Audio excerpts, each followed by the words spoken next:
put the eyes on who? How'd you meet? Oh dear.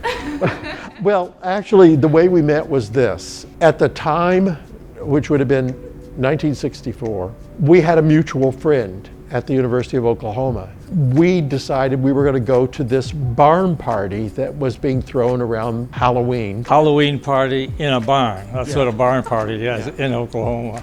Cruz saw that Jack was there, and he knew Jack. He said to me, he said, "Michael, I have someone I want you to meet." And I thought, oh no, here we go again. He said, "No, you don't understand. You two are destined for each other." And then he introduced me to Jack. And from there, we began our relationship.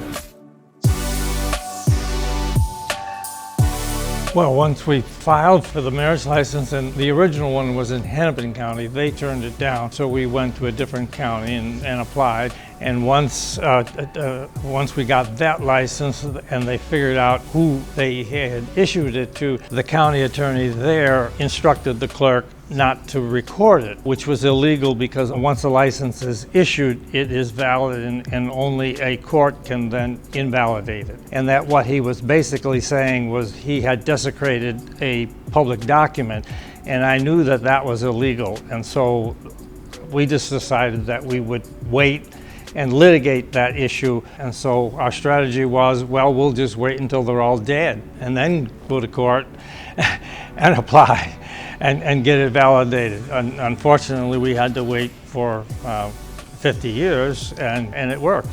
Jack had looked at the law and understood exactly what it said. It did not forbid two people of the same sex being married, and what is not forbidden is permitted.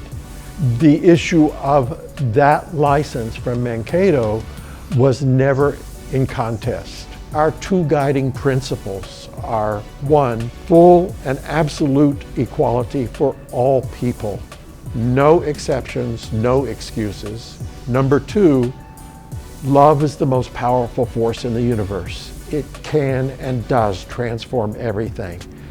That has been our bedrock and our guiding principle for our 54 years together. And we see that that transformation is taking place. Well, my advice today is the same as it was in 1970, and that is if you don't stand tall and defend yourself, no one else will either. So you just simply have to develop a self-pride in yourself, know who you are and love yourself for who you are, and move on. I see a whole group of young people who see the world very differently. We've lived in the world we were a part of and created. Now it's our responsibility to help the newer generations create the world they see they want.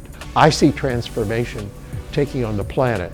Not fast enough, but I see it happening because these generations are connected and they're going to move. What we are about is love. It's very simple. It's not complicated. And if you go from that, everything else falls into place.